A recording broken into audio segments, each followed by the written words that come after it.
Nijisanji's parent company, AnyColor Inc., is rapidly approaching the release of their Q2 data, much to the anticipation of shareholders and VTuber fans. Given the backdrop of importance moving forward, there will certainly be room for pre- and post-analysis of the financial results in the days ahead. Hello Internet, this is Marko Yamashita. Join me in this multi-part video series where we examine what the professional analysts are saying, what the market is saying, and equally important, how the economy could play a role in AnyColor Inc.'s financial results in the days ahead. AnyColor Inc. is scheduled to release their FY2025 Q2 report on December 11, 2024, after the close of the stock market. This in itself is important because the build-up to and on the trading day could have an impact on the share price after the report is released. As we saw with Cover Corporation, a forecast revision prior to the report sent investors devouring every option available to them, with short traders pumping the activity into a short squeeze.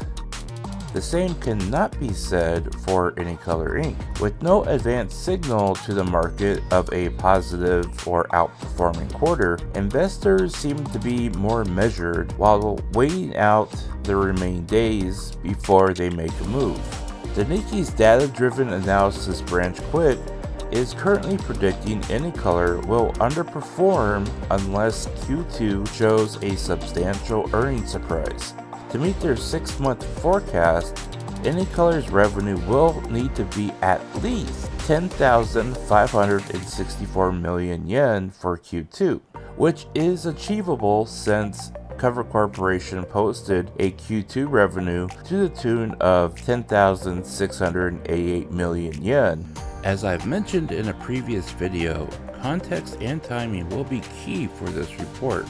Should the numbers fall short of the forecast expectations, the question won't necessarily be by how much. The question will be, is the current business model sustaining the company despite missing the forecast?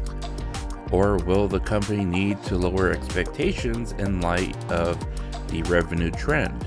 Unlike independent VTubers, content creators, and even detractors of the company, AnyColor's business model isn't necessarily driven by a revenue pipeline hinging on YouTube views, view counts, sub counts, or even memberships and super chats.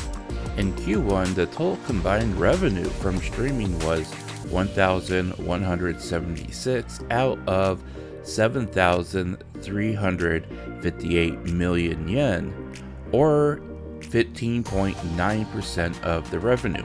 This gels with their 2025 business model, which calls for 16% of revenue coming from live streaming, a term often used in finance and during quarterly reports is in line. This is when exact statistical numbers are slightly off projections.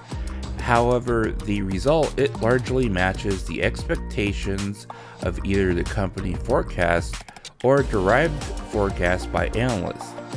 We saw this happen earlier in the year with their Q4 report. Barring a surprise revenue announcement, this might be the most likely scenario investors and AnyColor management are looking at.